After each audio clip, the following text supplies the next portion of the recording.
Hello my dear student, welcome back to my YouTube channel. मैं सुजीत शाह गोपेश्वर में एक प्रसिद्ध कोचिंग संस्थान का संस्थापक एवं एजुकेटर आज आपके लेके आया हूँ एक और नई वीडियो, जिसमें मैं क्लास 10th का मैथमेटिक्स जो कि सीबीएसई बोर्ड एग्जामिनेशन हुआ 2025 का 10 तारीख को, यानी कि कल, उस पेपर के सॉल्यूशन के साथ आज एक और नई वीडियो में आया हूँ। तो देखिए किस तरीके से हमारे पास क्वेश्चन पेपर रहा और क्या क्वेश्चंस हमारे पास आ रखे थे, किस तरीके से हमें इनको सॉल्व करना चाहिए था। तो इसके सॉल्यूशन से रिलेटेड इस वीडियो में आपके पास बातें होंगी। तो देखिए, ये हमारा क्वेश्चन पेपर था जो कि पहला सेट है सीबीएसई बोर्ड का। ठीक है, तो यहाँ पर हिंदी और इंग्लिश दोनों में क्वेश्चन पेपर होता है। तो ये इंस्ट्रक्शंस है, ये हिंदी में यहाँ पर लिखा हुआ है और ये इंग्लिश में यहाँ पर आ गया आपका। ठीक है, तो देखिए पहला क्वेश्चन हमारे पास कुछ इस तरीके से था। हमको पूछा गया था कि एक सर्कल है, उस सर्कल का जो सरकमफेरेंस है वो 22 सेंटीमीटर है। ठीक है, सर्कल का सरकमफेरेंस, तो circumference of circle C is equal to, आप जानते हैं कितना होता है, 2 पाई आर। तो जो 2 पाई आर है उसकी वैल्यू हमको दे रखी है 22 सेंटीमीटर। तो हमको पूछा जा रहा है कि क्वाड्रेंट, ठीक है, जो क्वाड्रेंट होता है, आपको पता है एक सर्कल को हम 4 क्वाड्रेंट में डिसॉल्व करते हैं। ठीक है, तो वहां पर आपको पूछा गया था कि इस क्वाड्रेंट का पैरामीटर क्या होगा। ठीक है, ये पैरामीटर आपको पूछा गया है यहाँ पर। तो किस तरीके से बनना चाहिए था हमारा आंसर, देखिए ध्यान से।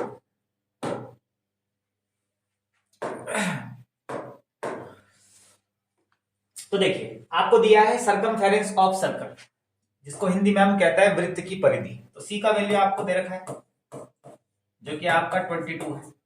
ठीक है, और आपसे पूछा जा रहा है जो क्वाड्रेंट है। ठीक है, तो देखिए जैसे ये सर्कल होता है, इस सर्कल के 4 इस तरीके से टुकड़े कर दिए जाए तो ये 4 क्वाड्रेंट यहाँ पर बन जाते हैं। ये ठीक है, तो आपको एक क्वाड्रेंट का यहाँ पर क्या निकालना है, पैरामीटर निकालना है। कोई सा भी आपने लिया, सपोज दैट यही है, तो ये क्वाड्रेंट का आपको क्या निकालना था, पैरामीटर निकालना था। ठीक है, पैरामीटर निकालने के लिए सबसे पहले देखिए आपको पता होना चाहिए था यहाँ पर कि जो ये आर्क है, ये आर्क, इस आर्क की लेंथ कितनी होगी। ठीक है, यानी कि आपको इसका क्या निकालना था, लेंथ ऑफ आर्क निकालना था एक। उसके बाद देखिए अगर मैं इसको इस तरीके से बनाऊं अलग से, ये तो ये मेरा क्वाड्रेंट हो गया। तो पहले मुझे ये लेंथ निकालनी थी। ठीक है, उसके बाद ये तो रेडियस हो गई मेरी, ये भी क्या हो गई मेरी रेडियस। अब मुझे पैरामीटर निकालना है, यानी कि टोटल लेंथ निकालनी है यहाँ से यहाँ तक ये पूरी। ठीक है, तो इन तीनों को मुझे क्या करना था, आपस में ऐड कर देना था और मेरा क्या बन जाता है, यहाँ पर आंसर बन जाता है। ठीक है, तो देखिए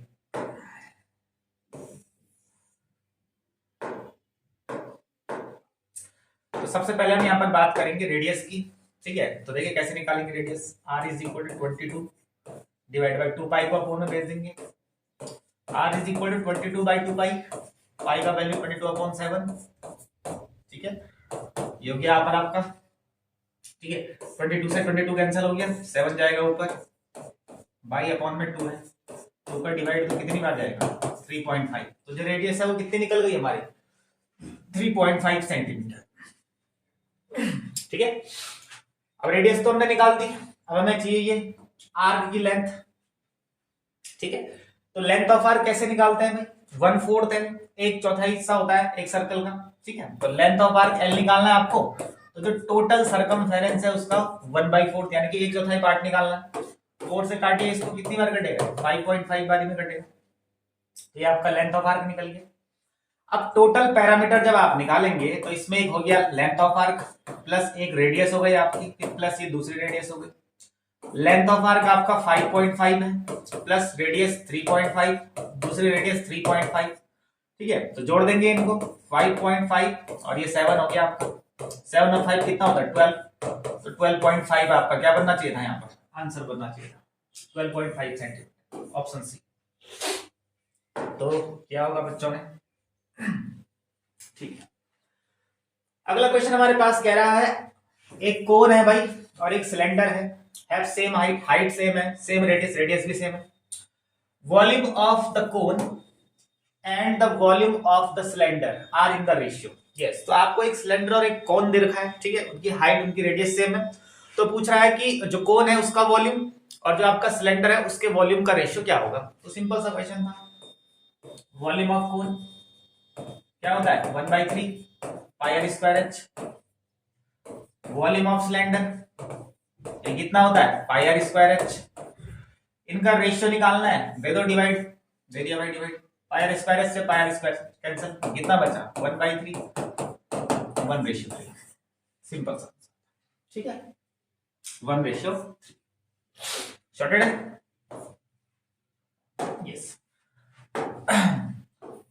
अगला जो क्वेश्चन है हमारे पास देखिए, हिंदी इंग्लिश दोनों में लिखा हुआ है, ये रहा।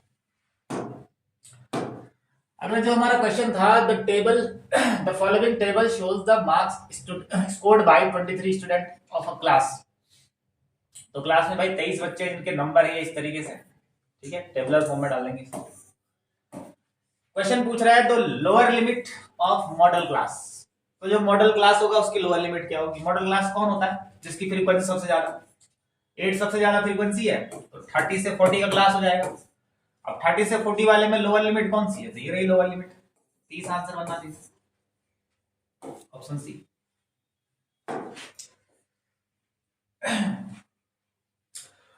अगला क्वेश्चन आपको कुछ इस तरीके से यहां पर कह रहा है, ये रहा। For a distribution mean 15 and mode 12। Mean they रखा है 15 है, मोड आपका 12 है, पूछा जा रहा है मीडियन कितना होगा, ठीक है। तो मीन मोड और मीडियन इन तीनों के बीच रिलेशन का एक फॉर्मूला होता है, वो फॉर्मूला आप लोगों ने यहाँ पर लगाना था और आपका आंसर होना था। तो आपको पता है फॉर्मूला क्या होता है आपका, 3 median is equal to mode plus 2 mean, ये फॉर्मूला होता है। 3 माध्यक बराबर बहुलक प्लस 2 माध्यक। मीडियन निकालने के लिए पूछा जा रहा है, सॉल्व करेंगे इसको। 3 median is equal to mode, mode आपको दे रखा है 12 प्लस 2 इंटू मीन, मीन आपका है 15, 12 प्लस 30 हो गया 42, और ये हो गया 3 मीडियन। मीडियन आपको निकालना है, 3 अपॉन में चले जाएगा, मीडियन इज इक्वल टू हो जाएगा आपका 42/3। काटेंगे इससे, कितनी बार कटेगा 14 दिया 42 14, 14 आंसर बनना चाहिए, ऑप्शन सी। शॉर्टेड है, यस। अगला क्वेश्चन हमारे पास था बच्चों, a pair of dice, dice आप जानते हैं लूडो की डाइस की बात हो रही है, through simultaneously let E denotes the event that the sum of, देखिए ये रहा सबसे में, the sum of the numbers obtained on both dice is at least 9। देखिए दो डाइस को एक साथ थ्रो करना है, दो पासों को एक साथ फेंकना है, दोनों पर डेफिनेट सी बात है अलग अलग नंबर आएंगे, ठीक है। लेकिन क्वेश्चन पूछ रहा है कि प्रोबेबिलिटी क्या होगी कि जो नंबर आ रहे हैं उनका सम कम से कम कितना होना चाहिए, 9 होना चाहिए, ठीक है।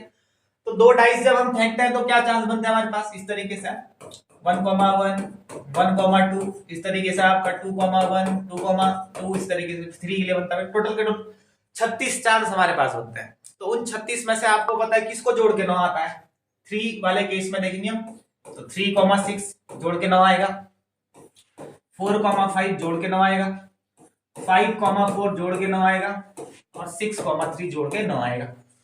तो जब हम दो डाइस को एक साथ फेंकते हैं तो 36 पॉसिबल आउटकम्स होते हैं, जिनमें से सिर्फ ये 4 ऐसे हैं जिनको जोड़कर कितना आता है, 9 आता है, ठीक है। तो आपको 4 पर टिक करना चाहिए।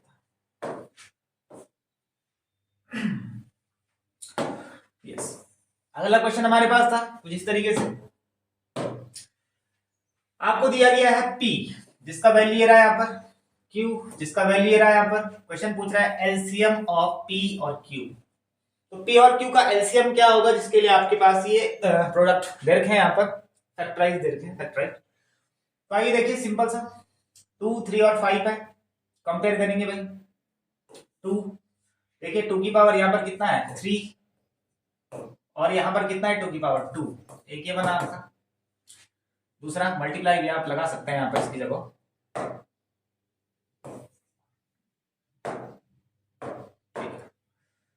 इंटू 5 3, 3 देखें यहाँ पर 3 की पावर कितनी है यहाँ पर 2, कॉमा 3 की पावर यहाँ कितनी है 3, क्योंकि आप जब एलसीएम निकालोगे तो मैक्सिमम पावर आपको लेनी होगी।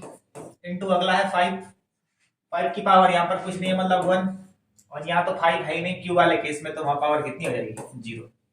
अब मैक्सिमम पावर उठाइए इनकी 2 की पावर 3, 3 की पावर 3 इंटू 5 की पावर 1, तो ये आपका क्या हो जाएगा इसका एलसीएम हो जाएगा। ठीक है कोई यहाँ पर 3 5 3, डी वाला ऑप्शन इसका बिल्कुल करेक्ट था।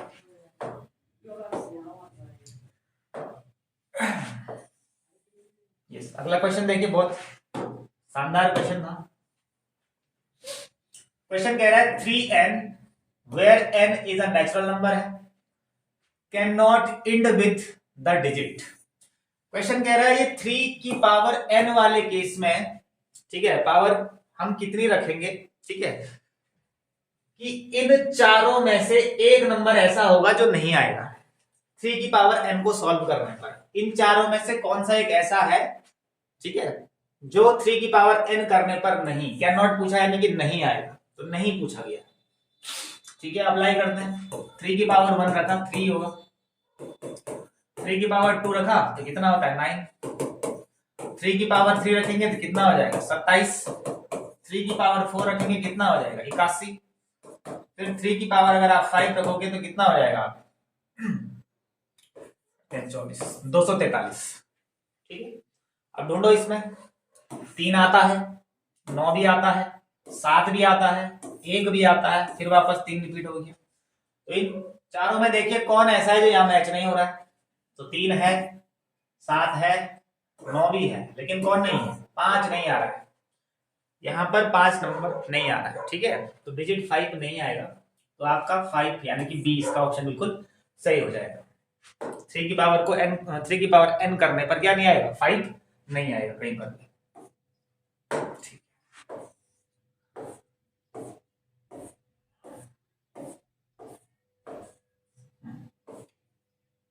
अब यहां पर पूछ रहा है, देखिए अच्छा क्वेश्चन था ये। अब प्राइम नंबर हैज, ठीक है, अभाज्य संख्या की बात हो रही है, exactly 2 prime factors, exactly 1 prime factor, at least 1 prime factor, at least 2 prime factors. तो यहां पर आपको पूछा जा रहा है कि जो प्राइम नंबर्स होते हैं, जो प्राइम नंबर आपके पास होते हैं, ठीक है, उनके एग्जैक्टली मतलब उसका अगर फैक्टर किया जाए तो 2 प्राइम फैक्टर निकलते हैं बोल रहा है, या आपके पास एग्जैक्टली 1 प्राइम फैक्टर निकलता है यानी कि सिर्फ एक, या पूछा रहा है एटलीस्ट 1 प्राइम फैक्टर, कम से कम एक तो होना चाहिए, या आपको पूछा जा रहा है उसके बाद एटलीस्ट 2 प्राइम फैक्टर यानी कि कम से कम 2 प्राइम फैक्टर होने चाहिए। तो प्राइम नंबर के बारे में आपने पढ़ा होगा, क्लास 6-7 से कहानी शुरू हो जाती है प्राइम नंबर से। ठीक है तो प्राइम फैक्टर जब भी हम निकालते हैं तो उनमें एक तो 1 आता है, एक वो खुद का नंबर आता है। ठीक है तो यहां पर कम से कम एटलीस्ट 1 प्राइम फैक्टर, कम से कम एक प्राइम फैक्टर तो होना क्या होता है जरूरी होता है। तो ये आंसर इसका बनना चाहिए था, वही आंसर इसका सही भी है, कम से कम जो है कि एक उसका प्राइम फैक्टर होना ही चाहिए। ठीक है देखिए हिंदी में मैं हिंदी इंग्लिश दोनों में लिखा हुआ पेपर, लेकिन ज्यादा बच्चे इंग्लिश मीडियम के होंगे तो मैं डेफिनेट सी बात है इसलिए इंग्लिश का ही ले रहा हूँ। ठीक है बाकी बोल तो रहा हूँ बोथ लैंग्वेज में, जिसको जैसा समझ आता है पढ़ी। अगला क्वेश्चन है a system of linear equation given by x is equal to a, x की जो वैल्यू है वो दे रखी है, और y is equal to b। ठीक है क्वेश्चन पूछ रहा है, आंसर दे रखे हैं consistent with a unique solution, यानी कि इस लीनियर इक्वेशन का सॉल्यूशन कैसा होगा, consistent with infinity many solution, consistent with 2 solution, और इनकंसिस्टेंट। तो आपको पता है x और y फिक्स वैल्यू यहां पर दे रखी, तो जब भी x की वैल्यू y की वैल्यू फिक्स होती है तो कंसिस्ट तो होते हैं वो, लेकिन उनका सॉल्यूशन कैसा हो यूनिक सॉल्यूशन। क्या होगा भाई यूनिक सॉल्यूशन। ठीक है तो आप लोगों ने पहले वाले पर टिक किया होगा, जब भी फिक्स वैल्यू दी रहेगी x और y की फिक्स वैल्यू आ रखी है यानी कि उनकी यूनिक वैल्यू की फिक्स है। ठीक है अगला क्वेश्चन हमारा बना था यहाँ पर, ये रहा, x plus 1 की power 3 is equal x cube plus 1 is expressed as the quadratic equation in the form of px square plus qx plus r is equal to 0, then the value of p minus q plus r is, ठीक है। तो सबसे पहला कह रहा है question कि इसको हमको क्वाड्रेटिक इक्वेशन में रिप्रेजेंट करना है। तो आइए करते हैं, x plus 1 cube x cube plus 1, ठीक है। तो इसके ऊपर a प्लस बी का होल क्यूब का फॉर्मूला लगाएंगे, a cube plus B cube plus 3ab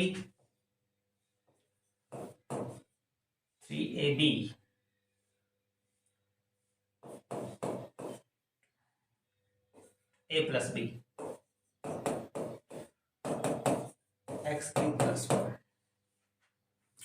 simple सा हो जाएगा। एक्स क्यूब प्लस 1 का क्यूब 1 ही होता है, प्लस 3x, ठीक है ना, और इंटू कर देंगे डायरेक्ट, तो 3x स्क्वायर प्लस 3x बन जाए 3x और is equal to X cube plus 1, cancel, 3x square plus 3x is equal to 0। इस फॉर्म में रिप्रेजेंट करेंगे तो देखिए यहाँ पर p का वैल्यू हो गया x, ये qx, q का वैल्यू कितना हो गया आपके पास 3, r अगला फैक्टर कोई है नहीं, क्या हो जाएगा 0, तो p q r आ गया आपके पास। ये रिलेशन में यहाँ p minus Q plus r, 3 minus 3 plus r 0 है, 0 कैंसिल हो जाएगा, तो 0 आपका आंसर है। शॉर्टेड है। अगले क्वेश्चन की तरफ बढ़ेंगे, क्वेश्चन नंबर 11 था। क्वेश्चन नंबर 11 कह रहा है if point a, 2b is the midpoint of line segment joining the points 3, 5 and -1, -1, then AB is equal to, तो a और b का वैल्यू पूछ रहा है। देखिए मिड पॉइंट की बात हो रही है, तो मिड पॉइंट का फॉर्मूला क्या होता है, mid point formula, mid point x1 plus x2 by 2, यानी कि x निकालने के लिए, और y के लिए हो जाता है y1 प्लस y2 बाई 2, ये मिड पॉइंट फॉर्मूला हो गया। x1 ये रहा आपका, y1 ये रहा, सॉरी x1 आपका ये रहा, y1 आपका ये रहा, x2 आपका ये रहा, y2 आपका ये रहा। तो रखेंगे वैल्यू x1 जो कि 3 है प्लस x2 जो कि -1 है, तो प्लस माइनस का माइनस कर दो यहां पर सीधा,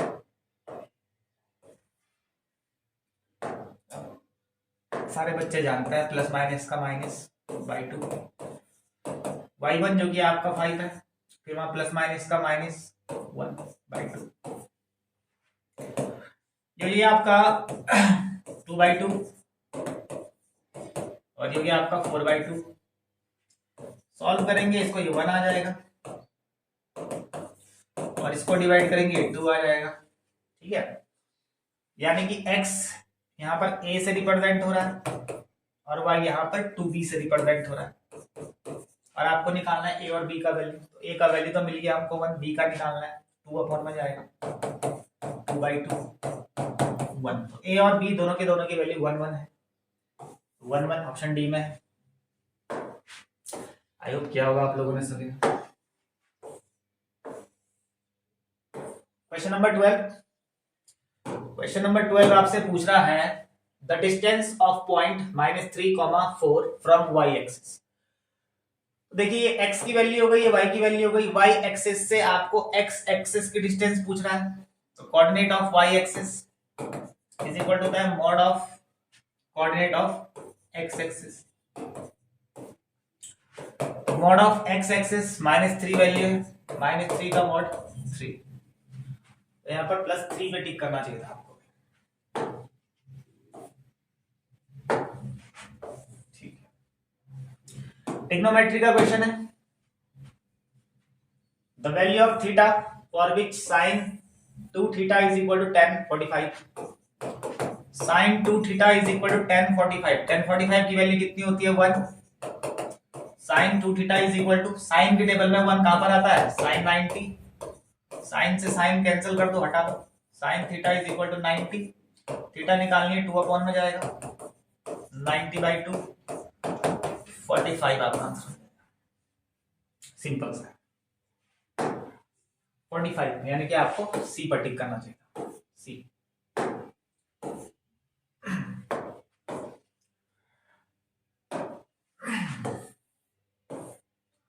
question number 14,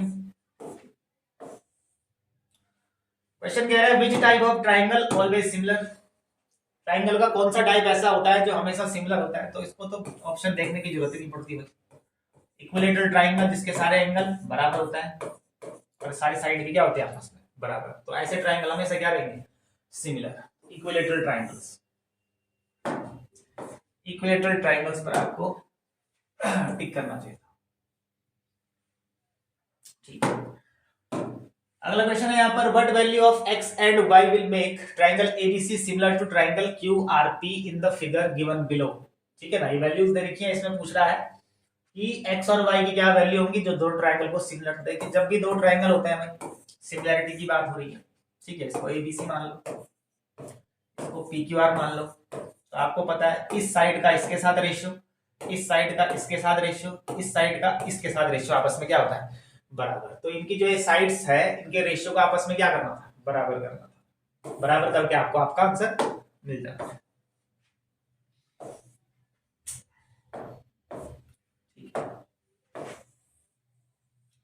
question number 16, question number 16 कह रहा है how many tangents can be draw from the point P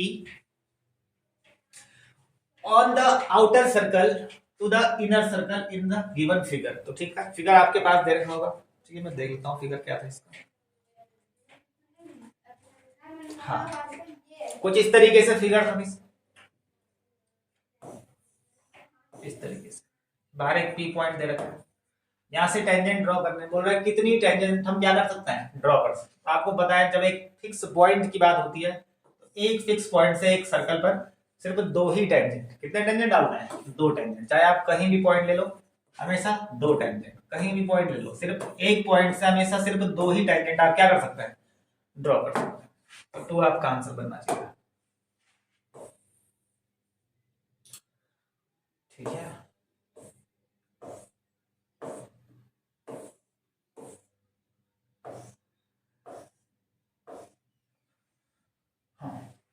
अगला जो क्वेश्चन है in the given figure the angle of elevation of point A from point C is.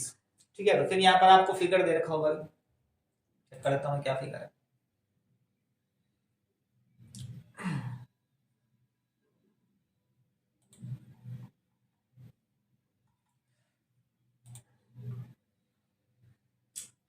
ठीक है, कुछ ऐसा आपको एक ट्रायंगल दे रखा है, देखिए राइट एंगल ट्रायंगल है।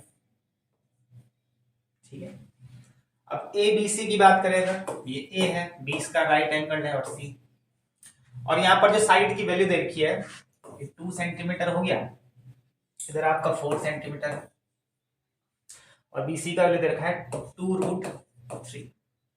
ठीक है, क्वेश्चन आपसे पूछ रहा है कि angle of elevation of point A from point C, तो angle of elevation A point पर एंगल ऑफ एलिवेशन की वैल्यू क्या होगी। ठीक है, तो अगर मैं इसमें सिंपल सा cos थीटा का यूज करता, cos theta is equal to क्या होता है बेस अपॉन हाइपोटेन्यूज, आधार बटे कर्ण, बेस हमारा है ये 2√3 बाई हाइपोटेन्यूज, हाइपोटेन्यूज 90 डिग्री के सामने। ठीक है, तो cos कितना हो जाएगा √3/2, और √3/2 जो वैल्यू होती है वो कितने पर होती है 30 डिग्री। ठीक है, तो कुछ नहीं करना था आपको, बस बेस अपॉन हाइपोटेनस का प्रॉपर्टी लगाना था, 2 से आप 4 कैंसिल हो जाता, √3/2 बचता जिसकी वैल्यू cos 30 डिग्री। अगला जो हमारा क्वेश्चन है ये कह रहा है the angle of the sector of a circle whose area is 1/8 of the area of the circle is. Question कह रहा है भाई कि उस सेक्टर पर बनने वाले मतलब एंगल का वैल्यू क्या होगा।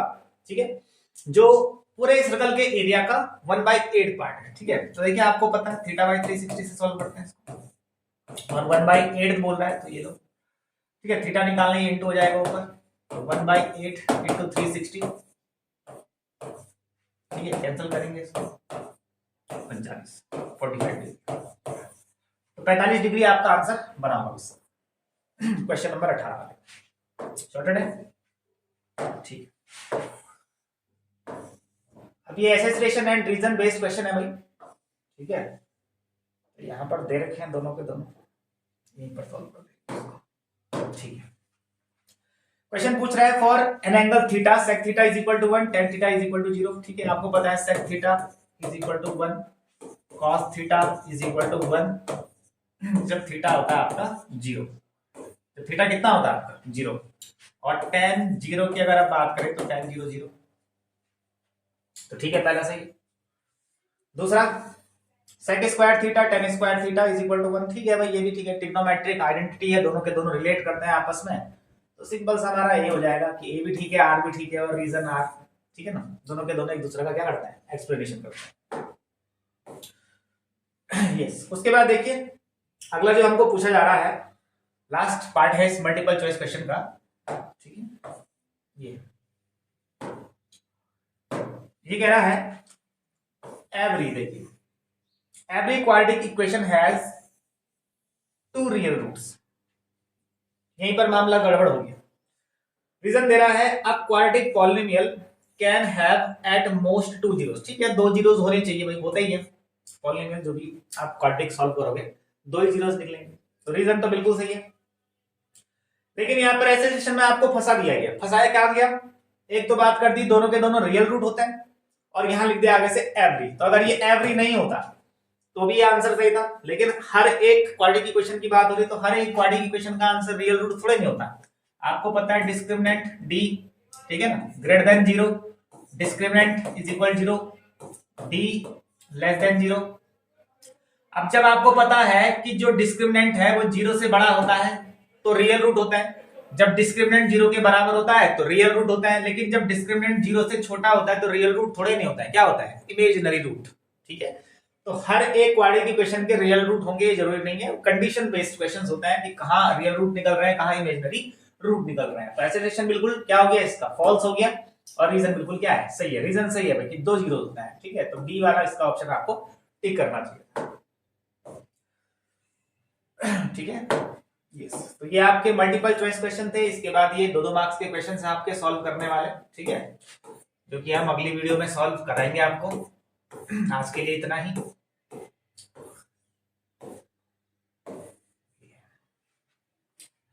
तो देखिए इस तरीके से भाई जो सीबीएसई बोर्ड है उसके मल्टीपल चॉइस क्वेश्चन को आपको सॉल्व करना चाहिए था, ठीक है। तो आई होप जो बच्चों ने किया होगा वही ये सेम आंसर आए होंगे, या किसी ने अगर गलत भी किया है तो कोई बात नहीं, आगे क्वेश्चंस तो सही किए होंगे, मल्टीपल चॉइस क्वेश्चन अगर कुछ गड़बड़ भी हो जाता है, ठीक है। तो देखिए ये वीडियो बनाने का मोटिव मेरा ये है कि जो आने वाले बच्चे हैं, ठीक है ना, उनको पता चले कि भाई किस तरीके से क्लास 10th के क्वेश्चंस बनते हैं मैथमेटिक्स पर बेस्ड, ठीक है, क्लास 12th की फिजिक्स के क्वेश्चंस कैसे होते हैं, ठीक है।